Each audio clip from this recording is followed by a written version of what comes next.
Hi friends, what's about you. I hope all of you fine. जैसे कि आज हमारा जो टॉपिक है वो MOT है या MOT मॉलिक्यूलर ऑर्बिटल थ्योरी। अब मॉलिक्यूलर ऑर्बिटल थ्योरी को हम डिस्कस करते हैं और इसमें देखते हैं कि हमें ये मॉलिक्यूलर ऑर्बिटल जो थ्योरी है वो किसने दी। सबसे पहले हम देखते हैं कि हमारे पास दो साइंटिस्ट थे, एक था एफ हुड और दूसरा कौन सा था, RS मुल्कन। मतलब ये दो साइंटिस्ट थे जिन्होंने मॉलिक्यूलर ऑर्बिटल थ्योरी हमें दी थी। और ये हमें मॉलिक्यूलर ऑर्बिटल थ्योरी क्यों क्यों दी थी? असल में हमारे पास जो ऑक्सीजन था वो हमारे पास पैरामैग्नेटिक था, लेकिन जो हमारे पास VBT था वो कहता था कि ऑक्सीजन है वो डायामैग्नेटिक है। और हमारे पास कोई और थ्योरी नहीं थी जो ऑक्सीजन को पैरामैग्नेटिक साबित करते, इसलिए जो हमारे पास मॉलिक्यूलर ऑर्बिटल थ्योरी थी वो वही थ्योरी थी जिसने कहा कि ऑक्सीजन हमारे पास पैरामैग्नेटिक है और पैरामैग्नेटिक बिहेवियर जो हमारे पास ऑक्सीजन का है वो मॉलिक्यूलर ऑर्बिटल थ्योरी की एक्सप्लेनेशन की वजह से है। अब हम ये हमारे पास जो मॉलिक्यूलर ऑर्बिटल थ्योरी है वो क्या करती है, magnetic behaviour of this molecule can be explain. मतलब ये मॉलिक्यूल होते हैं उनकी मैग्नेटिक बिहेवियर को एक्सप्लेन करती है। अब MOT यानी मॉलिक्यूलर ऑर्बिटल थ्योरी में होता है कि हमारे पास एटॉमिक ऑर्बिटल होते हैं वो क्या हम आपस में इंटरमिक्स हो जाते हैं। इंटरमिक्स होने के बाद क्या बनाते हैं, मॉलिक्यूलर ऑर्बिटल। मतलब ये कि हमारे पास जैसे दो किस्म के, जैसे दो हमारे पास एटॉमिक ऑर्बिटल है, लेकिन जब हमारे पास मॉलिक्यूलर ऑर्बिटल बनाते तो इस तरह से बनाते, एक हमारे पास ऊपर एक नीचे। ऊपर वाला एंटी बॉन्डिंग और नीचे वाला जो होगा वो हमारे पास बॉन्डिंग में होगा, और नीचे वाले की वो स्टेबल होगा, नीचे वाला जो बॉन्डिंग वाला होगा, और जो एंटी बॉन्डिंग वाला होगा वो अनस्टेबल होगा। अब वो मॉलिक्यूलर ऑर्बिटल बना देते हैं, मॉलिक्यूलर ऑर्बिटल मिल करके बना देते हैं मॉलिक्यूल। अब हम देखते हैं कि हमारे पास जो एटॉमिक ऑर्बिटल है वो आपस में इंटरमिक्स होकर मॉलिक्यूलर ऑर्बिटल बना रहे हैं। तो एटॉमिक ऑर्बिटल होते क्या हैं? एटॉमिक ऑर्बिटल को हम देखते हैं, एटॉमिक ऑर्बिटल क्या हैं ये। अब एटॉमिक ऑर्बिटल हमारे पास स्फेरिकल होते हैं, फिर उसके बाद डम्पिल शेप होते हैं। S ऑर्बिटल होते हैं हमारे पास एटॉमिक ऑर्बिटल वो तीन है, S है, P है, D है, F है। लेकिन यहाँ हम बॉन्डिंग देखेंगे मॉलिक्यूलर ऑर्बिटल में वो हमारे पास S, P और D की होगी। हम देखते हैं अब इनकी देखिए शेप कैसी है। S ऑर्बिटल कौन सा होता है, स्फेरिकल होता है, और ये हमारे पास स्फेरिकल गोल होता है। और यहाँ अब हम देखते हैं पी ऑर्बिटल कैसा होता है। ये हमारे पास X, ये Y, ये Z प्लेन, ये हमारे पास क्या हुआ, PY हुआ। ये हमारे पास X, Y, Z, ये हमारे पास क्या हुआ, PZ हुआ। ये X, Y, Z, ये हमारे पास कौन सा हुआ, हमारे पास PX, PZ और PY। ये हमारे पास कौन सी शेप है, ये डम्पिल शेप है। और हम देखते हैं D ऑर्बिटल को। हमारे पास D ऑर्बिटल कैसे, ये हमारे पास ये देखें, हमारे पास X है, ये Y है, ये Z है, और यहाँ पर देखें ये एक X प्लेन पर है और दूसरा Z प्लेन पर है। ये DX Z है और ये DX Y है। देखिए एक Y पर एक X पे। और दूसरे देखते हैं, अब देखिए हमारे पास एक और ऑर्बिटल को देखते हैं, जैसे कि हमारे पास ये X है, ये Y है, ये Z है। अब हमारे पास क्या X Y का देखते हैं। ये हमारे पास X D ऑर्बिटल जो होते हैं वो डबल डम्पेल होते हैं, और जो P होते हैं वो सिंगल डम्पेल होते हैं। 6 ऐसे होगा बस ये, लेकिन जो D होगा वो यूं होगा। ओके, हम ये X Y अब X स्क्वायर Y स्क्वायर देखते हैं। ये जो होते हैं ये एक्सिस के ऊपर होते हैं। अब हम देखते हैं DZ स्क्वायर, वो किस तरह से होता है, वो भी कुछ इस तरह से होता है। ये हमारे पास Z स्क्वायर हो गया। अब हमने ऑर्बिटल तो देख लिया, अब इसके पॉस्टुलेट देखते हैं कि हमारे पास जो मॉलिक्यूलर ऑर्बिटल थ्योरी है इसके पॉस्टुलेट क्या है और वो क्या कहते हैं। अब हम देखते हैं इनके पॉस्टुलेट। सबसे पहले जो पॉस्टुलेट है वो ये है कि electron in molecules are present in various molecular orbital as the electron of atoms are present in various atomic orbital. मतलब ये कि हमारे पास जो मॉलिक्यूलर ऑर्बिटल हैं, जो हमारे पास मॉलिक्यूलर इलेक्ट्रॉन है वो कहाँ होंगे मॉलिक्यूल वाले इलेक्ट्रॉन, वो मॉलिक्यूलर ऑर्बिटल में होंगे। और जो हमारे पास एटॉमिक इलेक्ट्रॉन होंगे वो कहाँ होंगे, एटॉमिक ऑर्बिटल। अब ये हमारे पास कौन सी है, एटॉमिक ऑर्बिटल है। देखें ये हमारे पास एटॉमिक ऑर्बिटल, ये एटॉमिक ऑर्बिटल, और ये जो है हमारे पास, ये हमारे पास मॉलिक्यूलर ऑर्बिटल है, मॉलिक्यूलर ऑर्बिटल है। और ये हमारे पास कौन सा है, ये बॉन्डिंग वाला है, बॉन्डिंग मॉलिक्यूलर ऑर्बिटल है। और ये हमारे पास एंटी बॉन्डिंग मॉलिक्यूलर ऑर्बिटल है। ये हमारे पास सिग्मा है और ये सिग्मा स्टार है। अब हमारे पास एक ऐसे समझिए, हमारे पास हाइड्रोजन है, हाइड्रोजन के दरमियान हम देखते हैं कि कैसे बॉन्डिंग होती है, किस तरह से एटॉमिक ऑर्बिटल में रहेंगे। हमारे पास हाइड्रोजन के अंदर एक इलेक्ट्रॉन, ये दूसरे हाइड्रोजन के अंदर एक इलेक्ट्रॉन, ये एक इलेक्ट्रॉन यहाँ से, एक इलेक्ट्रॉन यहाँ। अब जितने हमारे पास कितने एटॉमिक ऑर्बिटल, 2 थे, अब यहाँ कितने बनने हैं, ये 1 ये 2। हमारे पास मॉलिक्यूलर ऑर्बिटल भी 2 बनने चाहिए, ये देखिए, एक ये। अब जो हमारे पास एटॉमिक इलेक्ट्रॉन होंगे वो एटम के, ये देखिए हमारे पास ये न्यूक्लियस है, न्यूक्लियस के गिर्द ये हमारे पास क्या है, न्यूक्लियस, ये एटॉम है। अब जो हमारे पास एटम के इलेक्ट्रॉन होंगे वो न्यूक्लियस के गिर्द, मतलब एटॉमिक न्यूक्लियस के गिर्द होने चाहिए। जबकि हमारे पास जो मॉलिक्यूलर न्यूक्लियस होगा वो किस तरह से होगा, वो कुछ यूं से, इस तरह से होगा, इस तरह से होगा। यानी जो हमारे पास इलेक्ट्रॉन होंगे वो मॉलिक्यूलर ऑर्बिटल में होने चाहिए, इस तरह से। अब दूसरा इसका पोस्टुलेट देखते हैं, वो क्या कहते हैं। अब हमारे पास यहाँ एनर्जी जो थी बॉन्डिंग में कम थी और एंटी बॉन्डिंग में ज़्यादा थी, इसका मतलब ये बॉन्डिंग में पार्टिसिपेट करते हैं और ये बॉन्डिंग को डिस्टर्ब करते हैं। अब देखते हैं हमारे पास atomic orbital of comparable energies and proper symmetry combine to form molecular orbital. मतलब ये कि हमारे पास जो ऑर्बिटल होने चाहिए उनकी जो कंपेरेबल एनर्जी है वो भी सेम होनी चाहिए और उनकी सिमेट्री भी कंबाइन करनी चाहिए। अगर उनकी कंपेरेबल एनर्जी सेम और सिमेट्री कंबाइन होगी तो वो आपस में क्या ओवरलैप करेंगे और क्या बनाएंगे, मॉलिक्यूलर ऑर्बिटल बनाएंगे। अब ये हमारे पास दूसरा पोस्टुलेट था, वो क्या कह रहा था, हमारे पास जो ऑर्बिटल है उनकी क्या होनी चाहिए, कंपेरेबल एनर्जी। ये देखिए हमारे पास जो 1s इनकी कंपेरेबल एनर्जी और इनकी सिमेट्री भी सेम है। देखिए ये सिमेट्री सेम है। अब जो ये होगा ये हमारे पास मॉलिक्यूलर ऑर्बिटल बनाएंगे। अब यहाँ हम देखते हैं इनकी सिमेट्री सेम है लेकिन इनकी एनर्जी लेवल सेम नहीं है।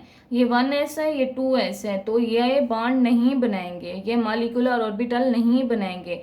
मतलब ये कि जो हमारे पास 1s होगा वो सिर्फ 1s के साथ कंबाइन करेगा और 2s होगा वो 2s के साथ कंबाइन करना पसंद करेगा और जो px है वो px के साथ कंबाइन करना पसंद करेगा। इस तरह से होगा तो मॉलिक्यूलर ऑर्बिटल बनेंगे, वरना नहीं बनेंगे। अब हम देखते हैं p ऑर्बिटल में किस तरह से होते हैं। ये देखिए ये हमारे पास pz है, ये p हमारे पास z है। ये 2 ऑर्बिटल है, ये इंटरमिक्स ओवरलैप होते जाते हैं। ओवरलैपिंग के बाद क्या बना देते हैं हमारे पास मॉलिक्यूलर ऑर्बिटल। मॉलिक्यूलर ऑर्बिटल जो होते हैं वो हमारे पास क्या, ये pz और pz ये इनकी इक्वली सिमेट्री थी और हमारे पास इनकी जो एनर्जी थी वो भी सेम थी, इसलिए इन्होंने मॉलिक्यूलर ऑर्बिटल बनाया। जब हम देखते हैं pz और px में, मतलब ये कि इनकी एनर्जी तो सेम है p वाले लेवल की, लेकिन इसके यहाँ पर pz और यहाँ px है, यहाँ ओवरलैपिंग नहीं होगी क्योंकि एक तो हमारे पास x एक्सिस पर है और दूसरा हमारे जो पर है वो x एक्सिस, एक जो है वो z एक्सिस पर है। तो यहाँ हमारे पास जो ओवरलैपिंग होगी वो नहीं होगी, यहाँ मॉलिक्यूलर ऑर्बिटल नहीं बनेंगे। तो इसका दूसरा पोस्टुलेट हमें ये कहता है कि हमारे पास सिमेट्री और हमारे पास जो एनर्जी लेवल है वो हमेशा सेम होना चाहिए। अब इसका तीसरा पोस्टुलेट देखते हैं, वो क्या कहते हैं। अब तीसरा क्या कहते हैं, an electron in an atomic orbital is influenced by 1 nucleus but in molecular orbital it is influenced by 2 और मोर न्यूक्लियाई। अब वो कहते हैं कि हमारे पास जो एटॉमिक ऑर्बिटल में न्यूक्लियस होता है वो के देखें हमारे पास ये न्यूक्लियस है, ये एटॉमिक ऑर्बिटल है। यहाँ पर जितने भी इलेक्ट्रॉन होंगे वो एक ही न्यूक्लियस के अंदर होंगे, यानी एक ही न्यूक्लियस से उन्हें अट्रैक्ट कर रहा होगा और उन्हें कवर कर रहा होगा। जब हम देखते हैं मॉलिक्यूलर ऑर्बिटल में तो वहाँ क्या होता है, हमारे पास देखें 2 न्यूक्लियस आ जाते हैं जितने भी। तो यहाँ पर क्या होता है हमारे पास जो क्या हो जाते हैं, हमारे पास जो मॉलिक्यूलर ऑर्बिटल होते हैं उनकी जो उसके अंदर जो इलेक्ट्रॉन होते हैं वो किसके इन्फ्लुएंस होते हैं, मोर न्यूक्लियाई पर।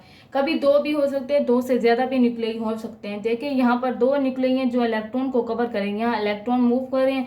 अब इनकी जो कवर अप है, दो न्यूक्लियस इन्हें कवर कर रहे हैं, जबकि यहाँ एक न्यूक्लियस कवर कर रहा था इलेक्ट्रॉन को, यहाँ दो न्यूक्लियस इलेक्ट्रॉन को कवर कर रहे हैं। सो जो एटॉमिक ऑर्बिटल वाज मोनोसेंट्रिक, मतलब हमारे पास मोनोसेंट्रिक एक सेंटर होता है, एक न्यूक्लियस होता है, जबकि हमारे पास जो मॉलिक्यूलर ऑर्बिटल होते हैं उनके पास दो यानी पॉलीसेंट्रिक, कभी टू भी हो सकते हैं, टू से ज़्यादा, मोर देन टू हो गए। मतलब हमारे पास जो पॉलीसेंट्रिक होंगे उनके पास दो से ज़्यादा न्यूक्लियस होंगे। अब हम इसका चौथा पोस्टुलेट देखते हैं। अब इसका चौथा पोस्टुलेट क्या है, वो क्या कह रहे थे, number of a molecular orbital form is equal to the number of combining orbital. मतलब हमारे पास जितने एटॉमिक ऑर्बिटल कंबाइन होंगे, हमारे पास जो मॉलिक्यूलर ऑर्बिटल होंगे वो भी उतने ही बनेंगे। When two atomic orbital combine, two molecular orbital form, one is known as bonding molecular orbital and other is anti bonding orbital. मतलब ये देखें हमारे पास ये जो एटॉमिक ऑर्बिटल है, ये देखें एक तो ये है और दूसरा ये है, दो एटॉमिक ऑर्बिटल हुए। हमारे पास देखिए हमारे पास ये मॉलिक्यूलर ऑर्बिटल है, मॉलिक्यूलर ऑर्बिटल कितने हैं, एक ये, और ये हमारे पास कौन सा है, बॉन्डिंग वाला है, ये हमारे पास एंटी बॉन्डिंग वाला है। मतलब ये हमारे पास जो होगा वो बॉन्डिंग में पार्टिसिपेट करेगा, ये जो होगा वो बॉन्डिंग में डिस्टर्ब करेगा। यहाँ पर जो एनर्जी होगी वो कम होगी, ये स्टेबल होगा, और ये हमारे पास जो इलेक्ट्रॉन होंगे वो फर्स्ट पसंद करेंगे, वो बॉन्डिंग में इलेक्ट्रॉन फिल होंगे। ये जैसे एटॉमिक में, जैसे आप यहाँ हीलियम को ले लेते हैं, देखिए वो क्या करेंगे, फर्स्ट इलेक्ट्रॉन यहाँ आएंगे, फिर उसके बाद यहाँ जाना पसंद करेंगे। और यहाँ पर जो हमारे पास न्यूक्लियस की डेंसिटी है, चार्ज डेंसिटी होती है, वो मिड में ज़्यादा होती है मॉलिक्यूलर ऑर्बिटल में। अब मॉलिक्यूलर ऑर्बिटल है, यहाँ डेंसिटी क्या होगी, ज़्यादा होगी, जबकि हमारे पास ये जो है हमारे पास एंटी बॉन्डिंग वाले हैं, इसमें दरमियान में कोई इलेक्ट्रॉन डेंसिटी नहीं होती, यहाँ नोड होता है। नोड का मतलब नो इलेक्ट्रॉन प्रेजेंट, मतलब यहाँ कोई इलेक्ट्रॉन प्रेजेंट नहीं होता। हमारे पास जो बॉन्डिंग वाले होंगे वो बॉन्डिंग में पार्टिसिपेट करेंगे, जो एंटी बॉन्डिंग होंगे वो बॉन्डिंग को डिस्टर्ब करेंगे। और हमारे पास जो ये एटॉमिक ऑर्बिटल है, इनकी एनर्जी सेम होगी।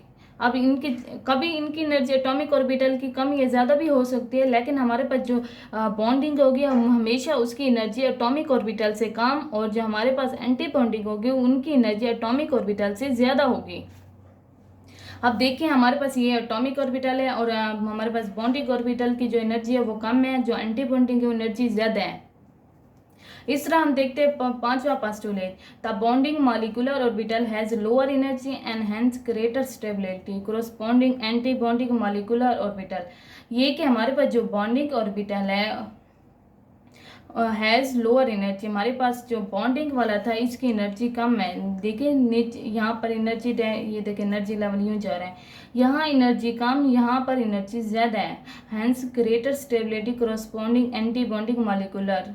अब ये क्या कह रहे हैं कि हमारे पास जो स्टेबिलिटी होगी यहाँ ज़्यादा होगी, यहाँ एंटी बॉन्डिंग में स्टेबिलिटी क्या होगी, कम होगी, क्योंकि हमारे पास जो बॉन्डिंग होगी उसकी एनर्जी कम और मोर स्टेबल होगा। जितनी, ये तो हम जानते हैं, जितनी एनर्जी इंक्रीज होती जाती है मॉलिक्यूल वो अनस्टेबल हो जाते हैं। ये देखें एनर्जी और किसका, एनर्जी हमारे पास जो स्टेबली है वो मतलब इन्वर्सली प्रोपोर्शन है। अगर एनर्जी इंक्रीज होगी स्टेबिलिटी डिक्रीज होगी, अगर स्टेबिलिटी इंक्रीज होगी तो एनर्जी डिक्रीज होगी।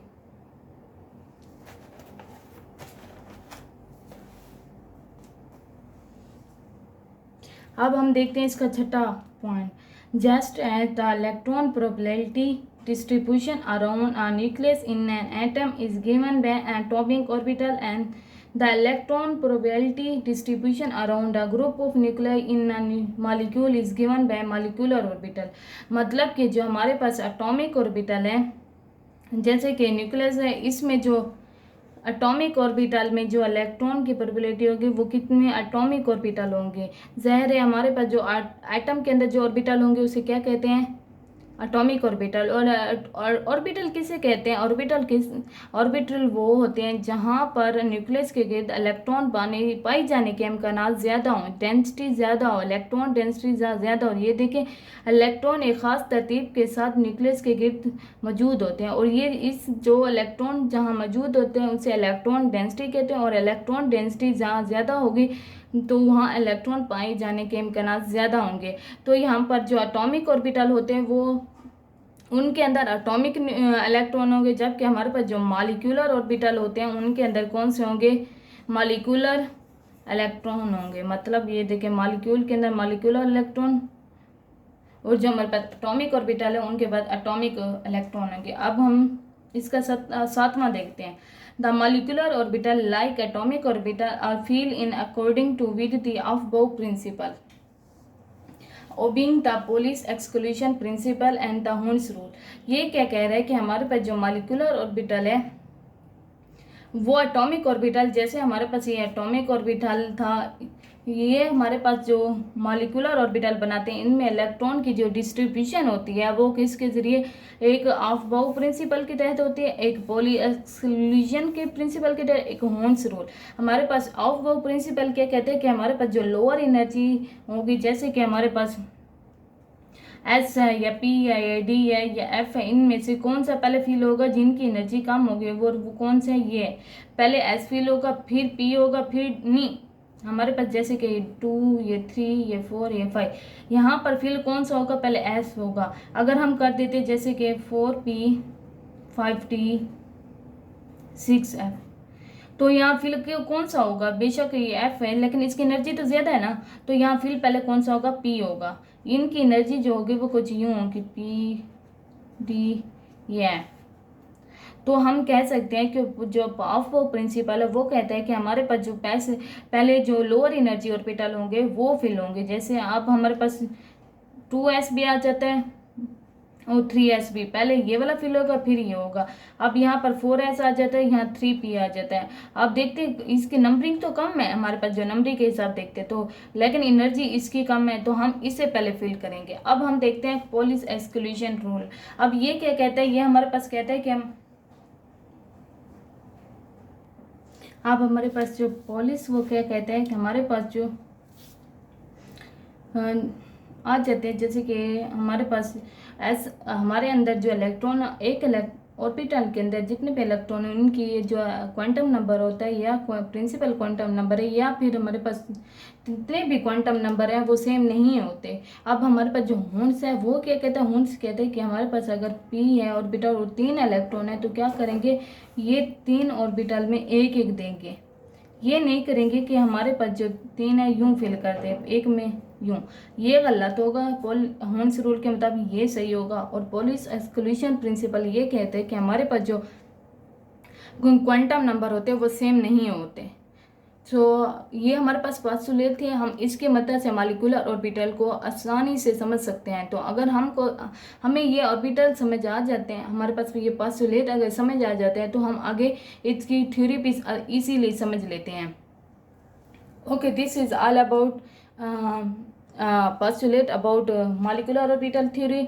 आई होप आपके लिए ये जो लेक्चर होगा बहुत ही हेल्पफुल रहा होगा और ये हमें बेसिक नॉलेज देगा मॉलिक्यूलर ऑर्बिटल थ्योरी के बारे।